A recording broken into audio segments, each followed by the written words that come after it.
நேயர்களே, பீகாருடைய தேர்தல் நாட்கள் நெருங்கி வருகிற போது இரண்டு பிரிவுகளுக்கும் இடையே முரண்கள் ரெண்டு பக்கமும் சாத்தியமாக இல்லாமல் ஓரளவிற்கு சமாதானத்தோடு சென்று கொண்டிருக்கிறார்கள். நிதிஷ்குமாரை இந்த முறை ஆட்சியிலே இருக்கக்கூடாது என்பதுதான் தேசிய அளவிலான பாரதிய ஜனதா சுயம் சேவக் சங்கத்தினுடைய திட்டம்.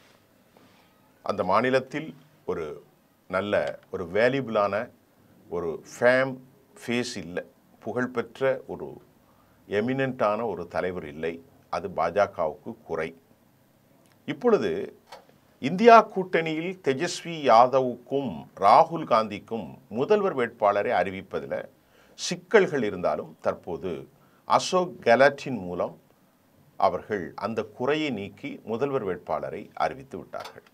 ஆனால் இன்றைய செய்தியில் முதல்வர் வேட்பாளராக நிதிஷ்குமார் இருப்பார் என்றும் அறிவிக்கப்பட்டாலும் அதற்கு பின்பு அவர்கள் அவரை காலி செய்வதற்கான திட்டங்கள் உண்டு என்பதையும் நாம் இந்த செய்தியிலே பார்க்க போகிறோம். இதற்கிடையில் பலமான கூட்டணியாக யார் இருக்கிறார் என்றால், தற்போதைய நிலையில் பீகாரில் காங்கிரஸ், தேஜஸ்வி யாதவ், மார்க்சிஸ்ட் இந்திய கம்யூனிஸ்ட் மற்றும் மிக முக்கியமாக விகாஷுல் இன்சான் கட்சியை சார்ந்த முகேஷ் சகானி துணை முதல்வராக இருப்பார் என காங்கிரஸ் அறிவிப்பு செய்திருக்கிறது.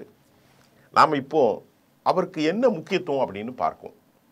வியாழக்கிழமை நேற்று முன்தினம் பாட்னாவில் நடைபெற்ற மகா கூட்டணி கட்சிகளுடைய ராஷ்டிரிய ஜனதா தளம், காங்கிரஸ், கம்யூனிஸ்ட் கட்சிகள், விகாசுல் இன்சான் செய்தியாளர் சந்திப்பில் மூத்த காங்கிரஸ் தலைவரும் ராஜஸ்தானுடைய முன்னாள் முதல்வருமான அசோக் கெலாட் இதை அறிவிச்சிட்டார். மகா கூட்டணியுடைய சார்பாக பீகாரில் தேஜஸ்வி யாதவதை அவர் முதல்வராக அறிவித்த பிறகு முகேஷ் சகானி கூறியது என்ன?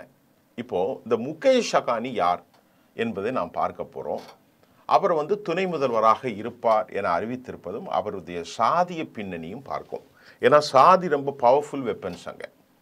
இந்த தருணத்திற்காகத்தான் நாங்கள் காத்திருந்தோம், 3 ஆண்டுகளாக காத்திருந்தோம். இதை யார் சொல்கிறா? முகேஷ் சகானி சொல்கிறார். அவர் யார், அவருக்கு வலுவென பேச போகிறோம். பாரதிய ஜனதா எங்கள் கட்சியை உடைத்து எங்கள் எம்எல்ஏக்களை எல்லாம் விலைக்கு வாங்கிட்டாங்க. இப்போது பாஜகவை உடைக்கும் வரை நாங்கள் விலக மாட்டோம் என்று மகா கூட்டணி கட்சிகள் தலைவர்களுடன் இணைந்து ஒரு செய்தியாளர் சந்திப்பை இன்சமாம் முகேஷ் சகானி கூறியிருக்கிறார். அவர் என்ன சொல்கிறார்னு பார்த்தா, கங்கை நீரை எங்கள் கைகளில் ஏந்தி நாங்கள் ஒரு சபதம் எடுத்திருக்கிறோம். ஏன்னா கங்கை நீர் அவர்களுக்கு புனிதமானது. இப்போது நேரம் வந்துவிட்டது. மகாபந்தன் கூட்டணியில் உறுதியாக நிற்பதன் மூலம் பீகாரில் எங்கள் அரசாங்கத்தை அமைத்து பாரதிய ஜனதாவை மாநிலத்திலிருந்து வெளியேற்றுவோம் என்று கூறியிருக்கிறார். பாரதிய ஜனதா தனது கூட்டாளிகளிடத்தில் உதவி பெறுகிறது. ஆனால் வேலை முடிந்ததும் அவற்றை முழுமையாக மலைப்பாம்பு அனகோண்டாவை போன்று விழுங்கி விடுகிறது. நாங்கள் பாஜகவோடு இணைந்து பணியாற்றி விட்டோம், எங்களுக்கு நிறைய அனுபவம் கிடைச்சிச்சு, மகா கூட்டணியோடு இனி உறுதியாக நிற்போம் என்று முகேஷ் சகானி தனது செவ்வியில் தெளிவாக தெரிவித்தார். இப்போ பீகாரில் 60 சட்டமன்ற தொகுதிகளில் நாங்கள் போட்டியிடுவோம் என்று அவர் சொல்கிறார். ஆனால் 60 அவருக்காக சாத்தியம் இருக்கிறதா என்பது தெரியவில்லை. பீகாரில் 37% வாக்காளர்கள் மிகவும் பின்தங்கிய சமூகத்தை சார்ந்தவர்கள். 40% மக்கள் பின்தங்கிய வாக்காளர்கள். இதன் அடிப்படையில் ரொம்ப மிக மிக மிக பின்தங்கிய சமூகத்தின் மகன் பீகாரின் துணை முதல்வராக இருக்க வேண்டும் என்றும் அவர் கூறுறார். முகேஷ் சகானிக்கு ஏன் இவ்வளவு முக்கியத்துவம் அப்படிங்கிறத நமக்கு பார்க்கணும். யார் இவர்? முகேஷ் சகானி ரொம்பவே மல்லா சாதியின் மக்கள் தொகை. இது கடற்கரையோர் இருக்கக்கூடிய ஒரு மீனவ சமூகம்தான் மல்லா. பீகாரினுடைய ரொம்ப பிற்படுத்தப்பட்ட இபிசி வாக்காளர்களில் பெரும்பகுதியை தங்கள் பக்கம் இருக்கிறது என்பதால் சகானியை துணை முதல்வராக ஆக்குவதற்காக வாக்களித்திருப்பதாக நம்பப்படுகிறது.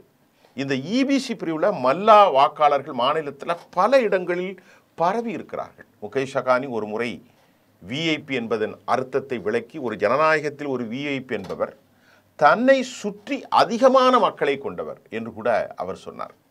இப்போ அவரை துணை முதல்வராக முன்னிறுத்துவதன் மூலம் மிக மிக மிக மிக பிற்படுத்தப்பட்ட சமூகத்திலிருந்து எஜ்ஜிடு கம்யூனிட்டி, விளிம்பு நிலை சாதிகளின் வாக்காளர்களிடத்தில் தனது ஆதரவை வலுப்படுத்த மகா கூட்டணி, மகாபந்தன் அலையன்ஸ் முயற்சித்திருப்பதாகவும் அதில் வெற்றி பெற்றிருப்பதாகவும் கூட அரசியல் ஆய்வாளர்கள் நம்புகின்றார்கள். உங்களுக்கு ராகுல் காந்தி காங்கிரஸ் தான் இதை செய்திருத்து பாஜகவை உடைத்தது. எல்லா கட்சிகளும் உடைக்கும் பெருமை உண்டு பாரதிய ஜனதாவுக்கு. பாரதிய ஜனதாவை உடைத்தது காங்கிரசினுடைய இந்த செயல்பாடு. அதுவும் துணை முதல்வராக அறிவிப்பு செய்தது. ஏன்னால் இந்த முறை காங்கிரஸ் கூட்டணி வெற்றி பெறுவதற்காக தற்போது அதிக வாய்ப்புகள் இருப்பதை நாம் பார்க்க முடிகின்றது. இந்த செய்தியினுடைய இறுதியில் அதை சொல்வேன். சில அரசியல் ஆய்வாளர்கள் என்ன சொல்கிறாங்கன்னா, மகா கூட்டணியின் தவறான முடிவு தான் முகேஷ் சகானிக்கு இவ்வளவு முக்கியம் கொடுப்பது அப்படின்னு அவர்கள் சொல்கிறாங்க. அவங்க சொல்கிற காரணம் முஸ்லீம் வாக்காளர்கள் இது ஏமாறக்கூடும் என்று சொல்கிறார்கள். முஸ்லீம் வாக்காளர்கள் 18% அங்கே இருக்கிறாங்க. அவர்கள் முழுமையாக பிஜேபிக்கு வாக்களிக்க போவதில்லை. தேஜஸ்வி யாதவ் காங்கிரஸ் கூட்டணிக்கு தான் இந்த 18% பேர் வாக்களிக்க போகிறார்கள். இது முஸ்லீம் வாக்காளர்களுடைய விரக்தி ஏற்படுத்தும் என்றும் இந்த முடிவு மகா கூட்டணிக்கு ஒரு நெருக்கடியாக இருக்கும் என்றும் சிலர் சொல்கிறார்கள். இங்கே நாம் பார்ப்பது முஸ்லீம் வாக்காளர்கள் ராஷ்டிரிய ஜனதா தளம் மற்றும் காங்கிரஸிடமிருந்து அந்நியப்படுத்தக்கூடும் என்றும் செய்திகள் வருகிறது. இதில் உண்மை கிடையாது. முஸ்லீம் வாக்காளர்கள் தங்கள் பொது எதிரியாக இந்துத்துவாவை பார்க்கிறார்கள். முகேஷ் சகானி ஒரு ரொம்ப விளிம்பு நிலை ஒரு சமூகம், கடலோர சமூகம், மீனவர். ஆகவே மல்லா சமூகத்தில் இருந்து அவரை சேர்ப்பதால் முஸ்லீம் சமூகம் ஏன் இதை எதிர்க்கிறார்கள் என்று இந்த கருத்து ஒரு சரியில்லாத கருத்து தான். முகேஷ் சகானி எந்த கூட்டணியோடு விசுவாசமாக இல்லை என்றும் அவருக்கு எதிராக சொல்கிறார்கள். யாருமே எந்த கூட்டணியோடும் விசுவாசமாக இல்லை அப்படின்னு சொன்னால் நிதிஷ்குமாரும் இனி அங்கிருந்து இங்கே வருவார் என்றும் நான் ஏற்கனவே சொல்லியிருக்கிறேன். அதுவும் நடக்கலாம், எது வேணாலும் நடக்கலாம் அரசியலில். அதே சமயம் சில சமயங்களில் தேசிய ஜனநாயக கூட்டணிக்கு அவர் செல்வார், அவர் ஒரு பேரம் பேசும் நபர்லாம் வைக்கிறாங்க. அந்த கருத்தை நம்ம விட்டுறோம். இப்போ அடுத்த செய்தியில் நம்ம என்ன பார்க்குறோன்னா, அங்கே இருக்கக்கூடிய மூத்த பத்திரிகையாளர்கள் ஒரு கருத்தை என்ன வைக்கிறாங்கன்னா, மல்லா சமூகத்தை சேர்ந்த ரொம்ப பின்தங்கியவர்கள் தேஜஸ்வியை முதலமைச்சராகவும் முகேஷ் சகானியை துணை முதலமைச்சராகவும் நியமிப்பதன் மூலம் மிக மிக மிக பின்தங்கிய மக்களுக்கான ஒரு பிரதிநிதித்துவம் மகா கூட்டணி கொடுத்ததனால் வெற்றி பெற முடியும். இது ரொம்ப முக்கியமானது. ஏனெனில் பாரதிய ஜனதாவினுடைய தேசிய ஜனநாயக கூட்டணியினுடைய சார்பாக உயர் சாதி சமூகத்தை சேர்ந்த 49 வேட்பாளர்கள் நிறுத்தியிருக்கிறாங்க. பிராமணர்கள், தாக்கூர்கள், பனியாக்கள், இவர்கள்லாம் ஒரு 49 பேர் வேட்பாளராக நிறுத்தியுள்ள சமயத்தில் ரொம்ப பிற்படுத்தப்பட்ட வகுப்பினர் தேசிய ஜனநாயக கூட்டணியை விட மகா கூட்டணியை விரும்பலாம். அவர்களின் வாக்கு இவருக்கு கிடைக்கும். சஹானியை துணை முதல்வராக்குவது ஒட்டுமொத்த விவகாரத்தையும் மாற்றிவிடுகிறது என்றும் சொல்லப்படுகிறது. தேசிய ஜனநாயக கூட்டணியில் அவர் பின்னால் இணையலாம் என்றும் அவருக்கு நெகட்டிவான கருத்தும் வைக்கப்படுகிறது. மகா கூட்டணி இந்த விஷயமெல்லாம் எலெக்ஷனுக்கு அப்புறம் நம்ம பார்ப்போம். இந்த முகேஷ் சகானி யார் என்று நம்ம கொஞ்சம் பார்த்தா உங்களுக்கு தெரியும். யார் இந்த முகேஷ் சகானி? இவர் ஏன் மல்லா அமைப்பின் தலைவராக இருக்கிறார்? 1981 தர்பங்காவில் ஒரு மீனவர் குடும்பத்தில் பிறந்தவர் தான் இந்த சஹானி. தன்னை மல்லாவின் மகன் என்று அழைக்கிறார். 19 வயசில் அவர் பீகாரை விட்டு மும்பைக்கு சென்று அங்கே வேலை செய்தார். அவர் ஒரு பாலிவுட்டில் ஒரு செட் டிசைனராகவும் பணிபுரிந்தார். அதே சமயம் ஷாருக் கானினுடைய தேவதாஸ் இந்த மாதிரி படங்கள்லாம், சல்மான் கானில் பஜ்ரங்கி பைஜான் போன்ற வெற்றி படங்கள்லாம் அவர் ஒரு டிசைன் அரங்கு வடிவமைப்பாளராக அவர் கடந்த காலத்தில் பணியாற்றிட்டு மும்பையிலிருந்து அங்கே ஒரு சினி வேர்ல்டு பிரைவேட் லிமிட்டடையும் வச்சுருந்தார். சஹானியுடைய அரசியல் வாழ்க்கை தேசிய ஜனநாயக கூட்டணியில், அதாவது என்டிஏல தான் மோடியோடு தொடங்கியது. 2014 மக்களவை தேர்தலில் அவர் பிஜேபியில் இருந்தார். அமித்ஷாவோடு 40க்கு மேற்பட்ட பேரணிகளில் ஹெலிகாப்டரிலே சென்றார். ஒன்றாக பல கூட்டங்களில் உரையாற்றினார். அதற்கு பின்பு அவர் தேசிய ஜனநாயக கூட்டணியை விட்டு வெளியேறினார். முகேஷ் சகானி நான் சொன்ன மாதிரி மல்லா நிஷாத் சமூகத்திற்கும் அதனுள் பிரிக்கப்பட்ட 12 பிரசாதிகள், சாதிகள் என்றால் அதற்குள்ள உட்கட்டமைப்பில் இருக்கும், சிறப்பு இடஒதுக்கீடு ஏற்பாடு செய்வதாக அமித்ஷா சொன்னாராம். ஆனால் கடைசியில் 2015 அவர் தனது வாக்குறுதிகளை மீறிவிட்டார். அதனால் நாங்கள் அவரை விட்டு விலகிவிட்டோம் என்று அப்போ கூறியிருந்தார். 2015 இப்போ 2025 அரசியலில் இதெல்லாம் சகஜம்தான். 2015ஆம் ஆண்டில் அவர் நிஷாத் விகாஸ் சங்கத்தை தொடங்கி 2018 விகாசுல் இன்சான் என்ற கட்சியும் அவர் ஆரம்பித்தார். 2015 சட்டமன்ற தேர்தலில் நிதிஷ்குமாரை ஆதரித்து அதன் பின்னர் அவரிடமிருந்து பிரிந்தார். நிதிஷ்குமார் எங்களை ஏமாற்றி விட்டார். அவர் வழக்கம் போல அந்த விஷயத்தான் சொல்கிறார். எங்கள் சமூகத்திற்கு இடஒதுக்கீடு ஆரம்பத்தில் உறுதியளிக்கப்பட்டது, தற்போது தர முடியல, நாங்கள் பாஜகவில் சேர்ந்தோம், அவருக்கு எதிராக இப்போது நிற்பதாக அவர்கள் கூறுகிறார்கள்.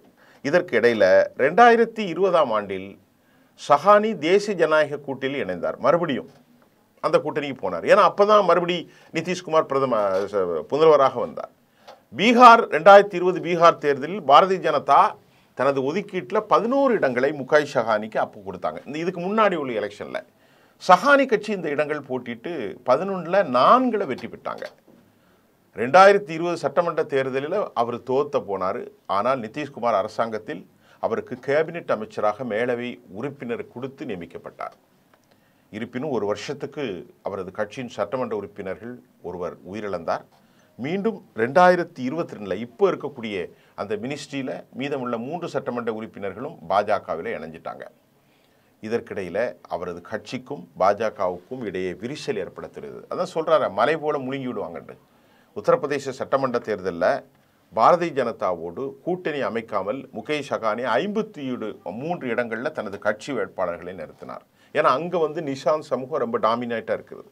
இது தேசிய ஜனநாயக கூட்டணிக்குள் அவருக்கு எதிரான வெறுப்பை தூண்டியது. அதைத் தொடர்ந்து தான் முகேஷ் சஹானி அமைச்சரவையிலிருந்து நீக்கப்பட்டார். சஹானி தேசிய ஜனநாயக கூட்டணியை விட்டு இப்போ வெளியேறி 2024 மீண்டும் மகா கூட்டணியிலே இணைந்தார். இவருடைய இந்த போக்குகள் தொடர்ந்து இப்படியே சென்று கொண்டே இருக்கிறது. இப்போ 25ல் இப்போ அவர் மறுபடியும் இங்கே வந்து விட்டார். சரி, இப்போ என்னன்னா பலம் என்ன பலவீனம் என்ன? இந்த இவ்வளவு முகேஷ் சஹானியை பற்றி நாம் பேசுனதில் பலம் என்ன பலவீனம் என்ன? பலமாக இப்போது இந்தியா கூட்டணி இருக்கிறது. இதற்கு முன்பு அவர்களுக்குள் குழப்பம் இருந்தது என்று நான் சொன்னேன். எப்படி பலமாக இருக்கிறது? பாயிண்ட் நம்பர் 1, 40-36 விழுக்காடு கொண்டு ஒரு தனி சமூகமாக, ஒரு தனி முதல்வர் வேட்பாளராக போட்டியில் தேஜஸ்வி ஒரு ப்ராமினன்ட், அதாவது ஒரு அடையாளப்படுத்தப்பட்ட ஃபேஸாக இருக்கிறார். அதே போன்று ராகுல் காந்தி இருக்கிறார். அந்த இடத்தில் அங்கே யாரும் இல்லை, நிதிஷ்குமார் மட்டும்தான் இருக்கிறார், வேறு யாரும் இல்லை. பலத்தின் அடுத்தது அரசுக்கு எதிரான மனநிலை.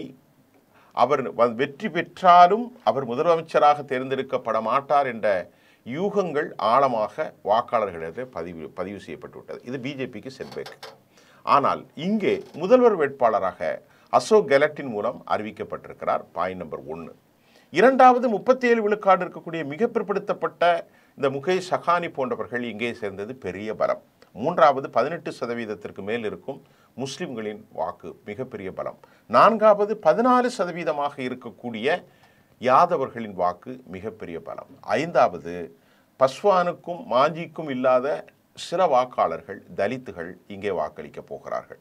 அடுத்து ஓபிசி, இபிசி இந்த சமூகத்திலிருந்தும் இந்த முறை நிதிஷுக்கு இல்லை என்ற செய்திகளும் நமக்கு வந்திருக்கிறது. இருந்த போதிலும் கடும் போட்டி நிலவுகிற நேரத்தில் அவற்றிலிருந்து இந்த ரேஸில் இந்தியா கூட்டணி முன்னணியில் இருப்பதாகவே நாம் இந்த செய்தியில் பார்க்குறோம். குறிப்பாக முகேஷ் சஹானி இப்போ இந்த எலெக்ஷன்லலாம் 400, 500, 900, 2000, 3000 ஓட்டில் ஜெயிக்கிறாங்க.